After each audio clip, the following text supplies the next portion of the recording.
Some events are so gruesome that they are a part of everyone's historic knowledge, but it's also because these events are being investigated. Jonestown Massacre, for this reason, is not well known, even though it was gruesome. There was nothing left to investigate at all. The authorities could do nothing, and not like the usual where they choose to do nothing. Here, they were actually helpless. Find out some interesting facts about this event in the newest episode of Infographic Facts. What really went down in the Jonestown Massacre?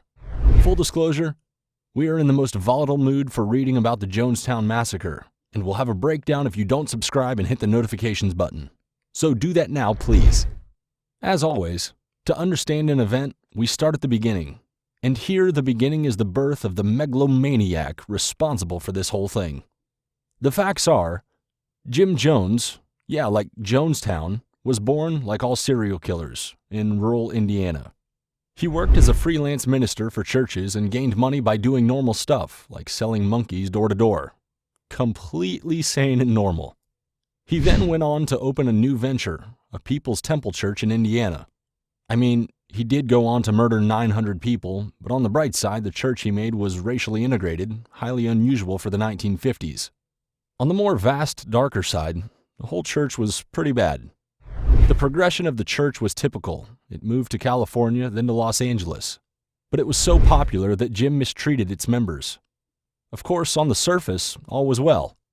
Remember, Jim sold live monkeys. He was super charismatic. They gave to many charities, had free food for the poor, and a clinic for the sick.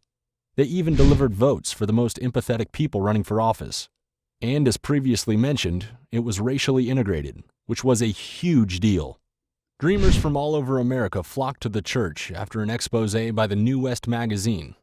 We don't mean to be negative, but if something seems too good to be true, it ain't true. Quite fitting here, as reports suddenly sprung up that Jim Jones used to tell African Americans that they would be put in concentration camps by the government if they left People's Temple. That's called mind control. It isn't as fun as it's shown on television. It made the members of the community depend on an institution that was just maybe 2 notches down from any medieval monarchy. Bold claim, huh? You'll see how true it is. It was also rumored to be true that Jones beat his church member, even forcing them to give up their belongings and children. And there were the classic fake cancer curing sessions that is done by every cult leader. Jones became increasingly insane after that, which seems impossible, but just hold on. He started wearing dark clothing and sunglasses just to step out of the church. Yes, on rainy days too. He used to wear them to every place other than the church. Yep, Dean Winchester was right again. Only blind people and jerks wear sunglasses inside. And we all know Jones wasn't blind. Eventually, he snapped and moved his whole congregation to a small South American country called Guyana. Why did people follow him there? Because people are dreamers. They wanted to build a socialist utopia so bad, they didn't mind being led by a crazy person. Also, spoiler, they did not make a socialist utopia. It was an every regime's dystopia. So in 1974, 1,000 of his followers and Jones himself moved to Guyana.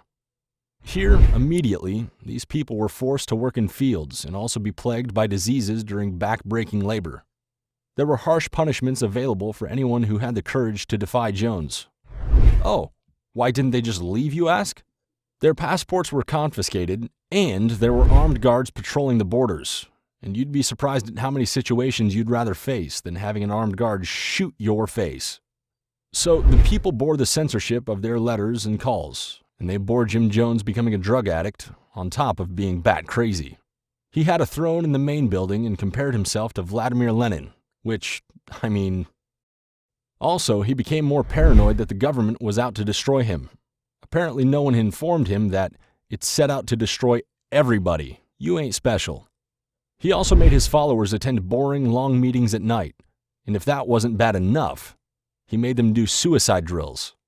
That's right, suicide drills. As you can imagine, the people were getting pretty agitated at this point. Of course, back in the U.S., people were getting suspicious of the dreamy reports that Jim Jones sent back. So a representative, Leo Ryan, went to investigate along with a couple reporters. To his surprise, they were greeted with dinner, entertainment, and the promise of cooperation. Again, If it seems too good to be true, it's not true. After their visit, where many people begged them to get them out of there, Leo Ryan and his team were returning to the airstrip and were shot by armed guards. And Jimmy's anxiety went through the roof. He told everyone that soldiers were coming to torture and convert them, and that death was better than conversion. He rushed everyone to the main church building.